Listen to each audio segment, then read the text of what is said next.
everyone, welcome to Grow Garden Grow. My name is Rhonda and I garden in Southeast Louisiana in Zone 9A.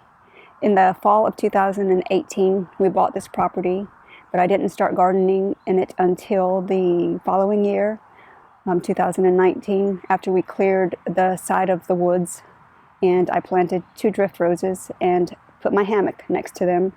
And that was what I had until I decided to start watching gardening channels. And Laura on Garden Answer motivated me to plant more things. And it's been a few years and I have a lot of things. But my newest garden is a rose bed. And I am very much a newbie at rose gardening.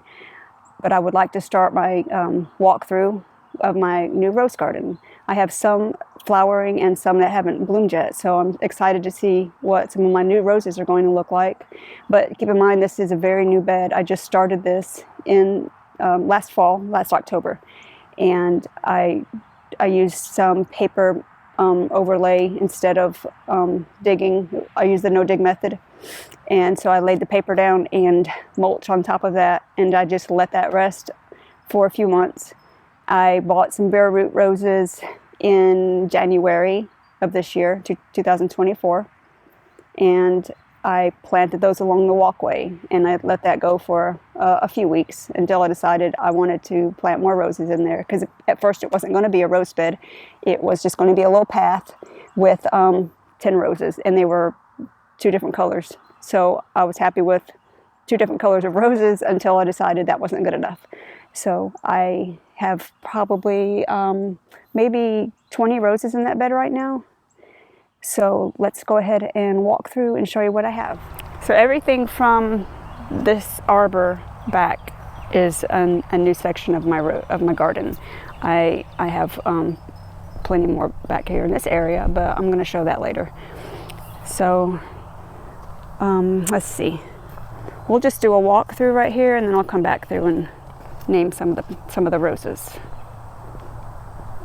So all of this area I'm walking on was all grass until October when I did the no-dig method.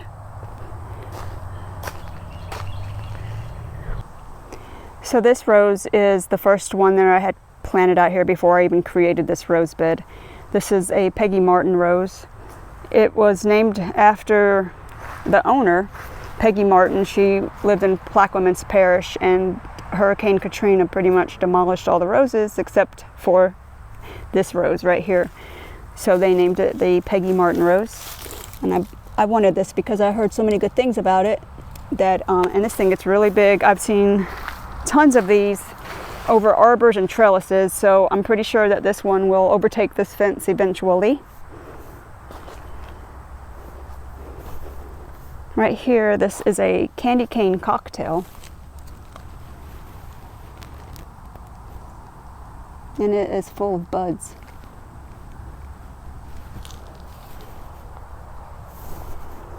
This is a Tropicana. So dotted along on this side, dotted every other one is a Tropicana rose. And then Brandy. So I have Tropicana, Brandy, Tropicana, Brandy, and this Brandy is opening. And then this Tropicana. It's been open for a few days now. The color has gotten much darker and spotted looking. And then that's a Brandy as well. And then on the opposite side of the Brandy, right here, I have a Tropicana. So originally I had just bought 5 Brandies and 5 Tropicanas, and that's how I wanted to start this pathway. So this Brandy is going out, the bloom is going out. There's a Tropicana there, a Brandy, and another Tropicana.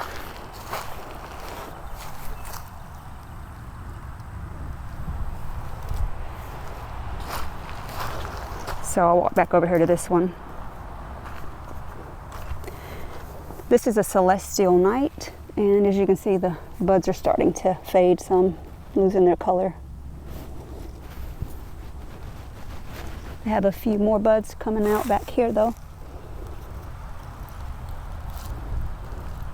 This has a really pretty scent. And then on my arbor, This is a Lady Banks rose. I don't see any buds on it yet. I'm excited to see this cover up this arbor completely, eventually. All right, we'll walk back over here.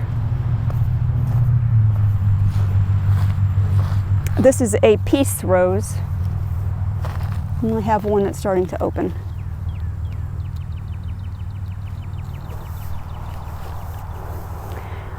Not a rose, but it's a Sunjoy Sequins Barberry. Like I said, when I first planted this, I wasn't sure that it was going to be an actual rose garden. I just had the path lined with 10 roses, and I was going to put some other things out here. I put this barberry here, and I can't recall the name of this arborvitae, but it only gets about, I think, 10 feet tall by 3 feet wide. So here we have a Saint-Tropez. Turn this tag around. Saint-Tropez Floribunda. And this has already bloomed one time, and it's already has a whole new group of buds on it. It's a gorgeous yellow. The blooms get really big on that as well. I don't have any on here open to show you, but this is my Earth Angel Parfuma. And this one smells amazing. I don't have a tag on it to show you what it looks like. I'll try to pop a picture up on the screen. This one's called All Dressed Up. And this is the first blooms it's putting on. Beautiful.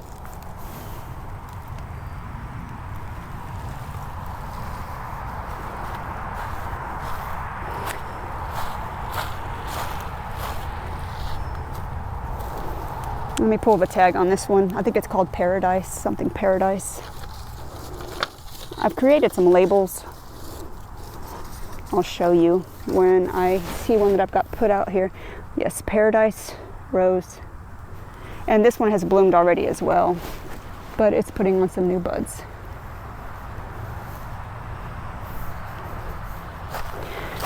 So the plant labels that I've created are made with polymer clay.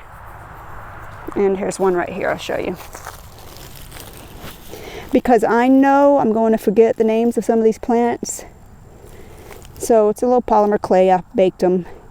Bought some little imitation copper wire for labels, and they stand up to the weather elements.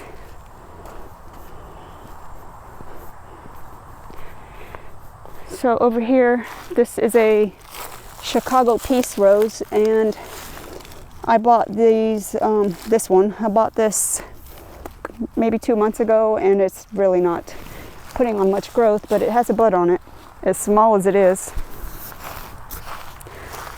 Right here, this is a CL Iceberg Rose.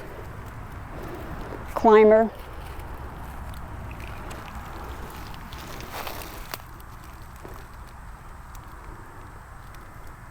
And I cannot remember the name. I just bought this clematis yesterday. It kind of has an iridescent look to it. I'll put the name of it on the screen as well. I'm not good at remembering names if I've only looked at it once or twice. I have to write it down, or I have to look at the tag several times. This is a Love and Peace Rose, and it has not bloomed yet, and it looks like something got to my roses on the buds, because the buds are all missing. I did have to spray these for black ants. I had black ants on these the other day. So I do have the Love and Peace, the Chicago Peace, and then the Peace Rose. I do have that collection. Oh, I have one more on this side. This is called Blue Moon, and it's completely gone. Time to prune that back. I'm sure we'll have plenty more buds and flowers on it so that I can show in my next walkthrough. This is a pink drift rose. It already put on some buds and flowers as well, and there's one coming out right now. I'm expecting this to fill out this whole corner. I know their drift roses are labeled to only get like maybe 2 to 2.5 feet tall and wide. But I have a white drift and a sweet drift that have been in the ground for 3 full seasons, going on 4, and this is one of them right here. This is my white drift rose. See if I can back it off. This rose is over 4 feet tall because I'm 5 feet, and this comes almost to my nose.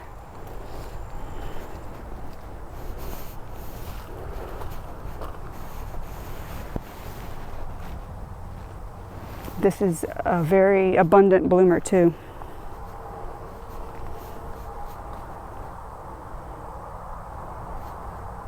I'll walk up here and show you my pink drift rose. This one's even taller than the white drift. This one's actually about 5 feet. No, it's actually taller than 5 feet. It's up to there, and like I said, I'm only 5'2". So the labels aren't always accurate. Maybe different for growing zones, I'm not sure. But it really loves this spot.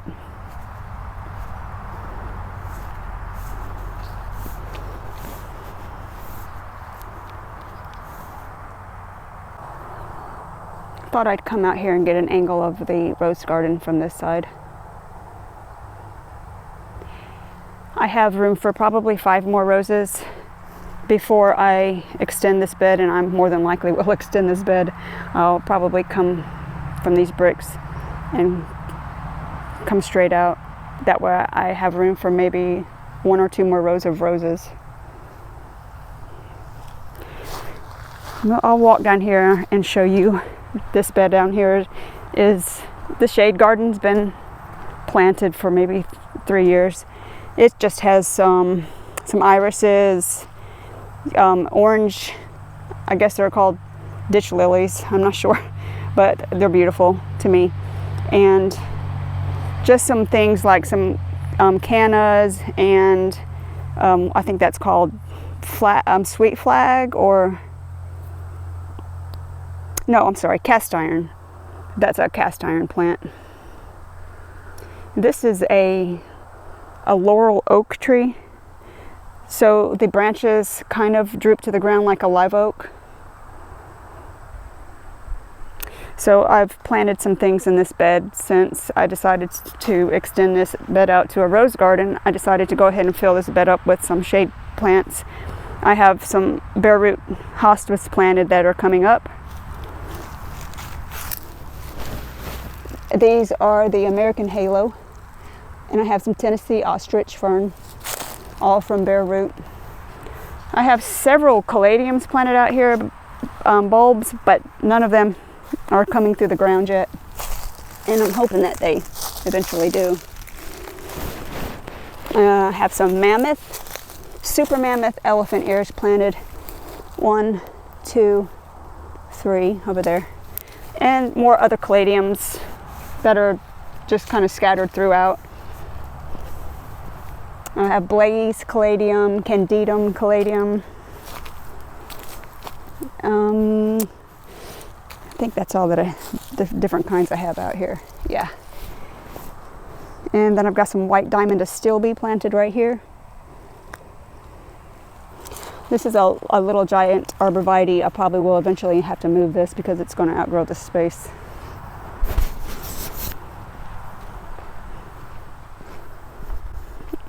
And I wanted to show you one more thing before I end this walkthrough. It's not a rose, but it's an English dogwood from my understanding. My deceased mother-in-law gave this to me probably a year before she passed away. And I just think this is absolutely gorgeous. It doesn't have a scent. So when I look it up, it also comes up as a scentless mock orange. But I do believe she called it a wild dogwood. I think it's called an English dogwood. I just think it's gorgeous. And I wanted to capture it on video while it's blooming.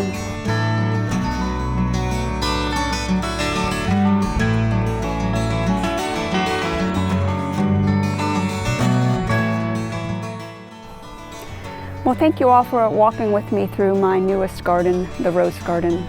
This is my first garden tour on my channel, and there will be many more to come. I have lots of things to show and share with you all. And thank you, and I hope you all have a great day.